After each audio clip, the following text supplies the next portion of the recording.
Did Donald Trump just pull off the biggest oil heist in history? It sounds outrageous, but stick with me. This isn't some simple grab for power. The stakes are higher and the risks are much greater than anyone's talking about. Venezuela's oil, what's left of it, isn't easy to get out of the ground. It's dirty, hard to process, and requires billions just to tap into. And that's assuming the political environment doesn't implode first. But here's the thing. What happens next could change everything you thought you knew about the global oil game. Here's where it gets complicated. What Trump's trying to do in Venezuela isn't just about grabbing oil. It's part of a much bigger game. You've got a country sitting on some of the largest oil reserves in the world, but they're locked behind a wall of political chaos. Venezuela's oil isn't the easy, light crude most of the world relies on. It's heavy, dirty, and incredibly expensive to refine. So why is anyone still talking about it? Because the U.S. wants a piece of it. But what's really at stake here? Is this a smart move or just a high-risk gamble? And most importantly, why does it matter to you? Here's the thing no one is talking about. The oil in Venezuela isn't worth much without the right investment. You can't just waltz in and start pumping. The reserves are massive, but the oil is tough to extract, more costly, more dangerous. Even if Trump manages to seize more oil, it's far from the 3 million barrels a day Venezuela once produced, and that's the real catch. Right now, the U.S. might be getting only about 1 million barrels a day. Even if things go perfectly, hitting that 3 million mark again is a fantasy. But the bigger question is this: can anyone, including Trump, really change that? Now, things are about to get even more intense. Let's not forget the history here. Venezuela's oil industry wasn't always a political battlefield. Under Hugo Chavez, the country went through 2 massive waves of expropriation and government intervention. Big oil got burned and the scars are still there. Exxon, Chevron, and Shell, the giants who built Venezuela's oil empire, lost billions. In fact, Exxon claims its assets were stolen twice.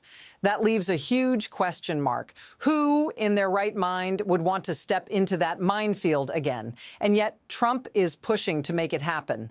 But what's the price of getting involved in a country where the risk isn't just underground, it's above ground? Here's where things get even more troubling. Trump's plan hinges on convincing private oil companies to come back to Venezuela, but there's a massive issue. Oil companies aren't just going to forget their past losses. Take Chevron, for example. After being expropriated under Chavez, they stayed on begrudgingly. But now both the Biden and Trump administrations have given them special permission to keep operations running in Venezuela. The twist? It's not just about oil anymore. It's about control. The companies that stayed are making billions while the rest of the world watches. So why risk everything to bring in more oil? There's a deeper play here, and it's one that could change the entire energy landscape. Now, let's stack the problems. First, the oil price isn't exactly on Trump's side. With the market fluctuating and prices possibly dropping to $50 a barrel, Venezuela's oil looks even less attractive. But that's just the start. Add in the fact that big oil companies are committed to shareholder returns, not long-term drilling projects. And then there's the political volatility. One wrong move, and the whole thing could fall apart. What happens if this continues? More chaos, more risk, and even less chance of seeing the promised returns. The stakes keep rising, and the clock is ticking. Now let's talk about how this affects you. This isn't just about oil companies or political maneuvering. It's about real people, ordinary folks who rely on energy.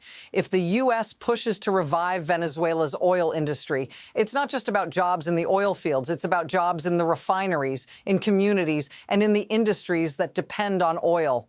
But here's the kicker. What happens if these plans collapse or if the oil companies back out?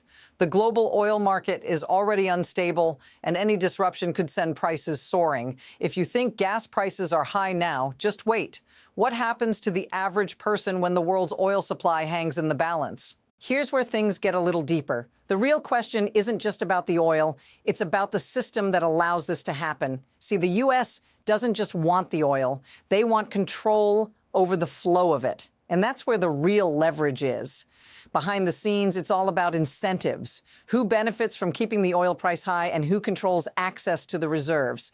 This is bigger than one country. It's a global game of power, and the stakes are about far more than just oil. It's about maintaining influence in a world where energy security means more than ever.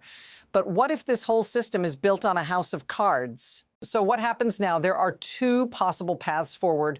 On one hand, you've got a high-risk strategy.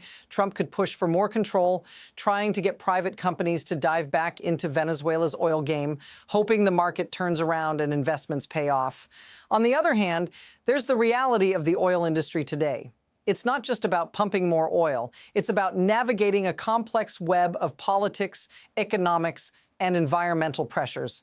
The world's energy landscape is shifting, and the future is far from certain. The next move will decide whether Venezuela becomes a new energy powerhouse or just another failed experiment in a volatile global market. Here's the deeper insight. This isn't just about Venezuela's oil. It's about the end of an era. The U.S. used to be a net importer of oil, but now it's a net exporter. That means the old plays, the ones that fueled past global energy strategies, are now obsolete. Trump's move might look like a last-ditch attempt to seize the past, but the future is already moving in a different direction. This could be the dying gasp of an oil-dependent world or the final push before everything changes. Keep watching, because the next move is already in play, and it might not be what you expect. If you want to stay on top of the game, hit that follow button for more in-depth analysis.